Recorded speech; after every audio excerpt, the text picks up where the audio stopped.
Sige lang, sisi. Salamat. Buti naman masarap itong kalabasan niya. Kasi yung ibang kalabasan na bili ko, hindi siya masarap. Ito masarap siya. Luto na kahit hindi ko siya tinakpan.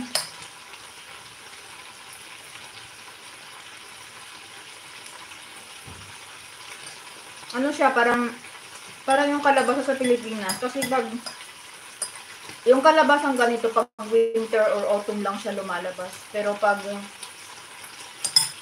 mga spring or summer yung kalabasang ito, mahirap hanapin.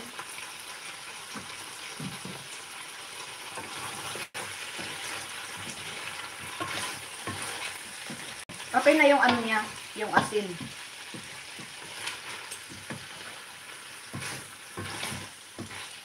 Mga anak ko nga lang kasi ayaw nila ng ampalaya.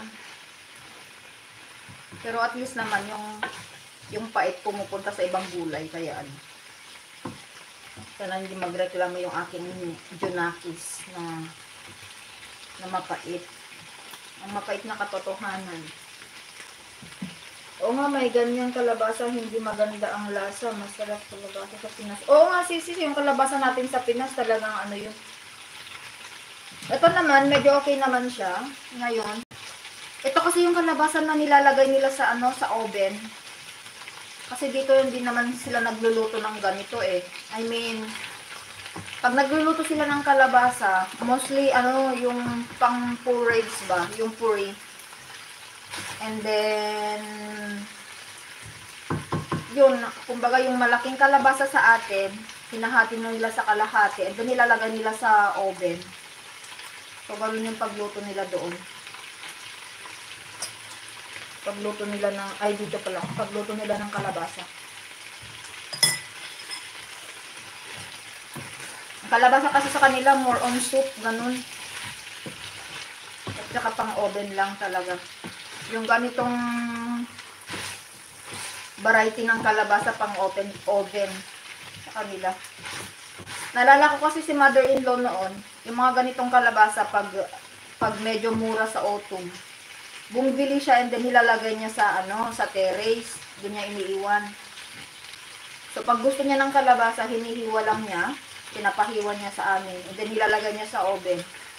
Masarap kaya siya.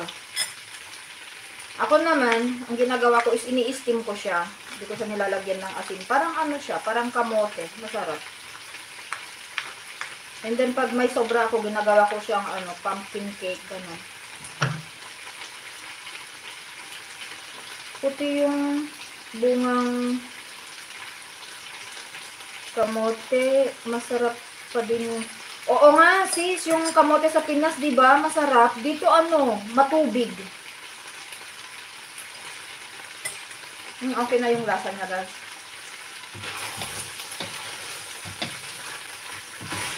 Kunti lang yung nilagay kong ampalaya para may tago ko pa yung iba. Kasi pag naubos na yung ampalaya ko, hanggang springtime wala akong ampalaya. Kaya pakonti-konti lang yung niluluto ko.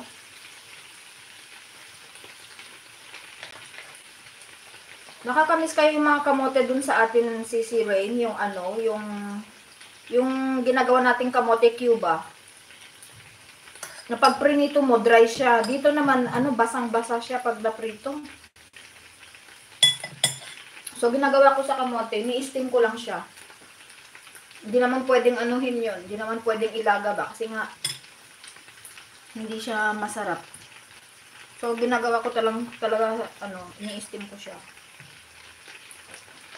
So, guys, 45 minutes na po yata tayo.